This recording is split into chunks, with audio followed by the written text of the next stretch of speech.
Pada zaman kuno, mereka sangat mudah menemukan seorang istri.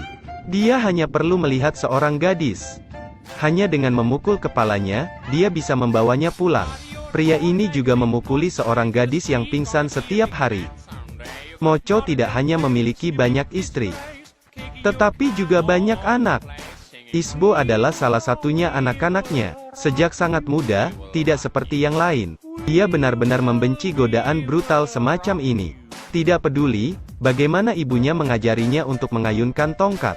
Isbo, dia masih berharap untuk menggunakan ketulusannya untuk memenangkan hati Vardar dalam sekejap mata. Sudah bertahun-tahun, tapi saudara Isbo menjadi sangat bajingan. Berbeda dengan Isbo, dia adalah saudara laki-laki Tutnik. Tidak hanya dengan tubuh yang kuat, tetapi juga akan menjadi pemimpin suku. Isbo juga ingin memamerkan celana yang dia ciptakan. Untuk memenangkan simpati Vardar, Isbo memakai tanaman merambat untuk membuat sepeda. Ingin membawanya keluar untuk mencari udara segar. Tetapi, begitu dia duduk di sepeda untuk mengayuh, dia jatuh. Dan jatuh ketika semua orang sedang berkumpul.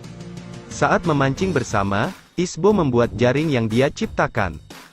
Ingin memamerkan keahliannya sedikit. Endingnya dihancurkan oleh Tutnik. Dia merasa bahwa saudaranya memalukan bagi kecerdasannya itu. Tidak sebaik memegang tombak ikan untuk menggunakannya. Lebih cepat atau lebih buruk. Namun sang dewi mengatakan kepadanya bahwa orang yang dia sukai adalah Tutnik. Semua gadis di suku itu menyukai Tutnik. Tetapi dia tidak membuatnya pingsan, karena dia sangat jelek.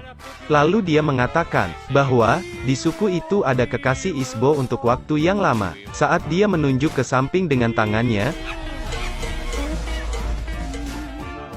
Isbo merasa harga dirinya terluka, dan akhirnya mengumpulkan keberanian untuk mengambil balok kayu.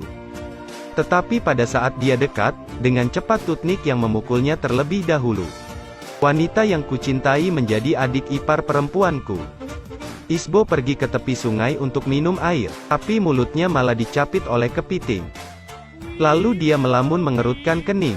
Seorang gadis muncul, yang membuat Isbo bersinar kembali. Dia tergerak, dia mengambil tongkat itu lagi. Dan mendekati gadis itu. Di zaman ayah, menemukan seorang istri tidak membutuhkan mahar. Hanya dengan tongkat kayu, Isbo memandang gadis di depannya. Mengambil tongkat kayu dan mendekati targetnya. Kemudian memukul gadis itu dengan tongkat. Tetapi tak disangka, tiba-tiba dengan ceroboh membuat targetnya jatuh ke tebing. Sehingga Isbo kehilangan istri pertamanya. Hari itu, Isbo bersama para pemburu menggunakan kayu untuk membuat topi, untuk melindungi dirinya dari sinar matahari. Tetapi topi itu terlalu besar. Sangat merepotkan. Kakak laki-laki itu marah. Dan langsung mengambil topi itu. Dan tiba-tiba melemparkannya. Orang tua itu menemukan jejak kaki besar di tanah. Ketika orang-orang curiga bahwa itu adalah jejak kaki binatang, ada sesuatu masuk ke dalam celana Isbo. Kemudian dia meraih celananya, dan dengan cepat melepasnya. Melihat adik laki-laki saya, membuat lelucon di depan semua orang.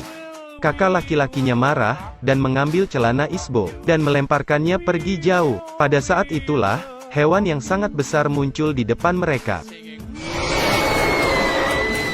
Setelah pertempuran sengit, mereka berhasil menangkap gajah. Isbo menerima tulang besar.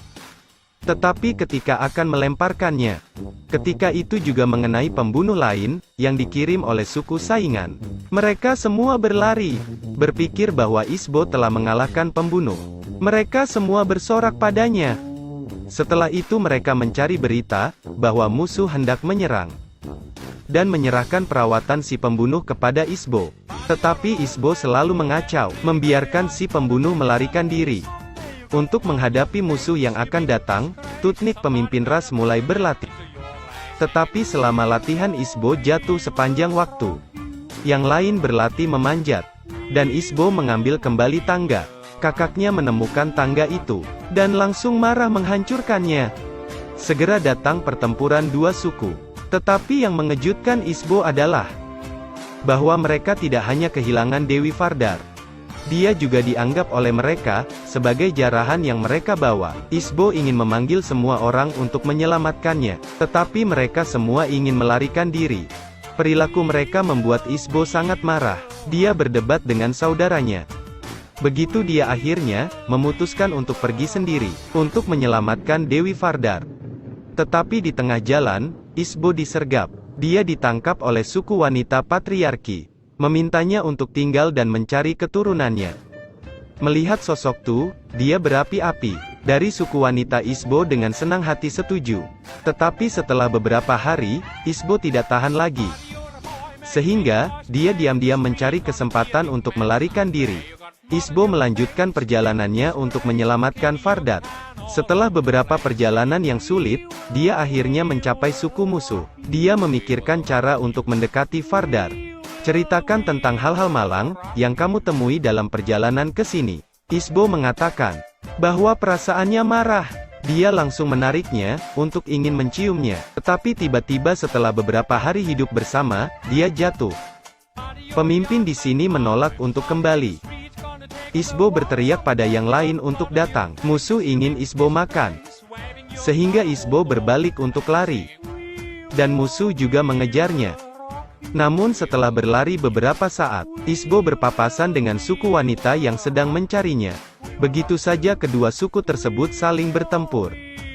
Lebih sulit daripada berlari dari kejaran 3 suku sekaligus. Dia menabrak suku yang ingin membawanya kembali. Kali ini dengan dalam 3 suku mengejarnya dan ingin memukul Isbo. Isbo yang malang hanya bisa mempertaruhkan nyawanya dan segera melarikan diri. Dia terpaksa memanjat tebing. Tanpa pikir panjang langsung melompat ke bawah. Dalam sekejap, mata bertahun-tahun telah berlalu. Dan guru berbicara tentang sejarah kuno. Dan Isbo menjadi model yang saat ini dipajang di museum. Dan dia sedang memegang kayu di tangannya.